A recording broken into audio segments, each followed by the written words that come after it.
पुराणों में एक विद्यारण्य मुनि का वो प्रसंग मिलता है।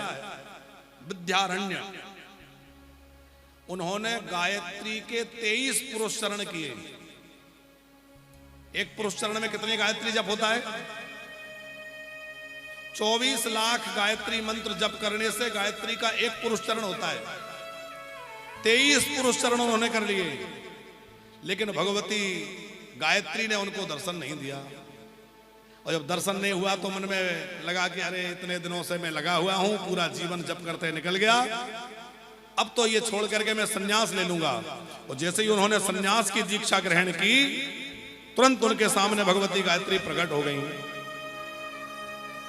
आश्चर्यचकित हो गए, इतने बड़े बड़े पुरुषचरण मैंने करे, तब पुरुषचरणों के बाद तो आप आई नहीं, पुरुषचरणों के बाद तो आई नहीं।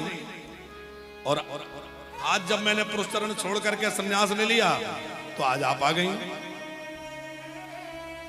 ये बात सुनकर के बस गायत्री माता ने एक बात कही कि उस ओर देखो। तो वहां देखा तो 24 एक पर्वत जैसे आकार के कुछ ढेर लगे हुए हैं। वो 24 ढेरियों में आग लग रही है। माता में कुछ समझा नहीं है सब क्या है। तो भगवती गायत्री ने कहा कि ये तुम्हारे पूर्व जन्म के प्रारब्ध कर्म हैं। तुम्हारे 24 ऐसे कुछ कर्म थे जिनके कारण तुम्हें मेरा दर्शन नहीं हो पा रहा था। 23 तो तुम्हारे पुरुषचरण हो गए, एक पुरुषचरण और हो जाता तो मैं तुम्हारे सामने आ जाती। फिर इन्होंने आश्चर्य से कहा कि जब मेरे 24 पूरे नहीं हुए तो फिर कैसे आ गई? मेरे तो 23 ही हुए।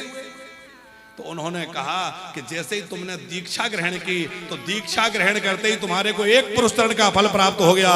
दीक्षा ग्रहण करने मात्र से तुम्हें पुरुषचरण का फल प्राप्त हो गया और तुम्हारा 24वां पुरुषचरण पूरा हो गया।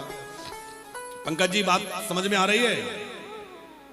दीक्षा ग्रहण करना कितना बड़ा पुण्य है? बोले जितने में एक पुरुषचरण का पुण्य मिलता है उतना फल केवल एक पुरुषचरण का फल केवल गुरु दीक्षा ग्रहण करने से प्राप्त हो जाता है। पर हम लोग इसको बड़ा सामान्य मान लेते हैं। अरे ठीक है महाराज जी, मिल गए, कान भगवा लिए, ठीक है। नहीं भैया, बड़े भाग्योदित होते हैं जब सदगुरु की कृपा होती है। बड़े भाग्योदित होते हैं जब कोई वैष्णव से कान में मंत्र मिलता है, किसी महापुरुष की शरणागति मिलती है। भगवान को मिलने से जितनी प्रसन्नता हो वैसी ही प्रसन्नता गुरुदेव के मिलने पर होना चाहिए। हमारे गुरुदेव मिल गए मानो भगवान मिल गए, क्योंकि अब तो गुरु मिल गए तो भगवान से मिलाने वाला मिल गया। अब भगवान भाग के कहां जाएंगे? फिर ये चिंता छोड़ देनी चाहिए कि भगवान नहीं मिलेंगे। यदि पक्की निष्ठा है तो भैया गुरुदेव भगवान को मिला ही देंगे। और ये जरूरी नहीं कि आपके गुरुजी समर्थ होंगे तो मिला देंगे। गुरुजी भले ही समर्थ ना हो, भले ही गुरुजी ने नाम प्राप्त किया हो, पर आपकी निष्ठा पक्की है तो आपको आपके गुरुदेव निश्चित ही परब्रह्म रूप है और वह निश्चित आपको भगवान से मिला देंगे।